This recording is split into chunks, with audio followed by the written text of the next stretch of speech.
సుదర్శనవాణి పరిపూర్ణ వాస్తు కార్యక్రమానికి స్వాగతం. ఈనాటి ప్రశ్న,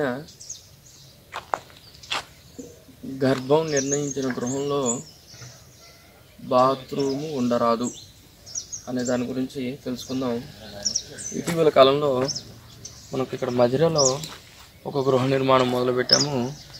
అయితే ఈ గృహ నిర్మాణం వారు మొదలుపెట్టే ముందు అనేక ఆటంకాలతో అట్లా నడుస్తూ ఉంటే, సరే మళ్ళీ మనం ప్రత్యేకంగా వచ్చినప్పుడు దానికి ప్లాన్ అది తీసుకొని ఏర్పాటు చేసినప్పుడు వాళ్ళు మాకు గర్భం కావాలండి, పూర్వకాలం ఇక్కడ పెంకుటిల్లు ఉండేది అన్నారు.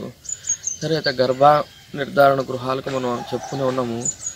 గర్భంతో కూడుకున్న గృహంలో అశుద్ధం వేయరాదు అంటాడు. అంటే టాయిలెట్స్, ల్యాబొరేటరీస్ ఉండకూడదు. ల్యాబొరేటరీస్ అనేది అక్కడ రాకూడదు, ఆ పైప్ లైన్స్ కూడా రాకూడదు. అంటే ఇప్పుడు మనకు చాలామంది చూస్తూ ఉంటాము, మా ఇంటికి మధ్యలో గర్భం ఉందని అంటారు కానీ మళ్ళీ ఇంట్లో బాత్రూమ్ పెడుతూ ఉంటారు, అశుద్ధం వేస్తుంటారు. అది ప్రమాణం కాదు. ఇక్కడ చూడండి, గృహం చూసుకుంటే ఇక్కడ మనం మెజర్మెంట్ తీసుకుంటే కనుక, ఇక్కడ దగ్గరలో కనుక చూసుకుంటే వీడియో, ఇది గర్భం మధ్యలో ఉన్నది. ఇక్కడ కరెక్ట్గా ఇంటికి తీసుకుంటే మనకు 12 అడుగులు ఉంది మధ్యలో, సెంటర్ టు సెంటర్ కొలత. కరెక్ట్గా సెంటర్ టు సెంటర్ కొలత మనకి ఇక్కడ 12 ఫీట్ ఏర్పాటు చేసాము. కాబట్టి ఇది గర్భము. దీనికంటే ఈ ముందు భాగం వచ్చేసరికి ఏమో శిర భాగం అంటాడు, వెనకాల భాగం ఏమో పాద భాగం అంటాడు. ఇక్కడ జాగ్రత్తగా గమనిస్తే ఇది 12 అడుగులు ఇప్పుడు అయితే సెంటర్ టు సెంటర్ తీసుకుంటామో దీనికంటే ఇది కొంచెం తక్కువగా ఉంటుంది. అట్లాగే శిర భాగం వచ్చేసరికి వెనక పాద భాగం కంటే తక్కువ ఉంటుంది. అయితే మనం ఈ విధంగా ఇక్కడ గర్భం లోపలికి ప్రవేశించిన తర్వాత గృహ నిర్మాణంలో ఇక్కడ ద్వారాల పొజిషన్స్ కూడాను బుధగురు స్థానాల్లో పూర్వకాలంలో పెంకుటింటికి ఉండే విధంగా ఉంటుంది. అయితే వీళ్ళు ఒకటి అడిగారు, మాకు లోపల మరి ఎట్లాగంటే రాత్రిపూట స్నానం చేయడానికి కానీ దానికి కానీ కావాల్సి వస్తుంది కదా, మరి అది ఎట్లా చేయాలి అంటే దానికి ఒక సూత్రం అనేది ఉంది. కాబట్టి గర్భ నిర్ధారణ గృహంలో అశుద్ధం వేయరాదంటారు, కానీ వాష్ ఏరియా పెట్టుకోవచ్చు. పూర్వకాలంలో కూడా పెద్ద పెద్ద పెంకుటిళ్ళకి, మిద్దెలకి గర్భం ఉంటుంది, ఒక చిన్న వాష్ ఏరియా ఉండేది. ఆగ్నేయంలోనో వాయువులోనో అట్లా పెట్టేవాళ్ళు.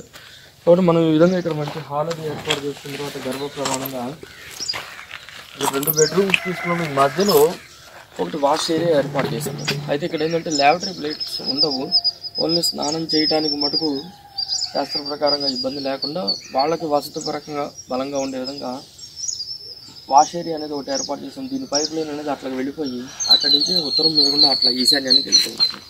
అట్లాగే ఈ గృహంలో మనం జాగ్రత్తగా గమనిస్తే వంటగది ఉంటుంది, పూజ గది ఉంటుంది. బరువైన వస్తువులన్నీ కూడా నైరుతిలో ఏర్పాటు చేయాలన్నాము. ప్రత్యేక శ్రద్ధ వహించి ఆ ఇటుక రాళ్ళు అవన్నీ కనుక చూసుకుంటే సిమెంట్ రాళ్ళు అవన్నీ కూడాను పశ్చిమ నైరుతి భాగంలో మనకు ఏర్పాటు చేసి ఉందన్నమాట. కాబట్టి ఈ విధంగా మనకు గర్భ నిర్ధారణ గృహాలు అని అంటే కనుక కంపల్సరీ అందులో టాయిలెట్ అనేది ఉండకూడదు.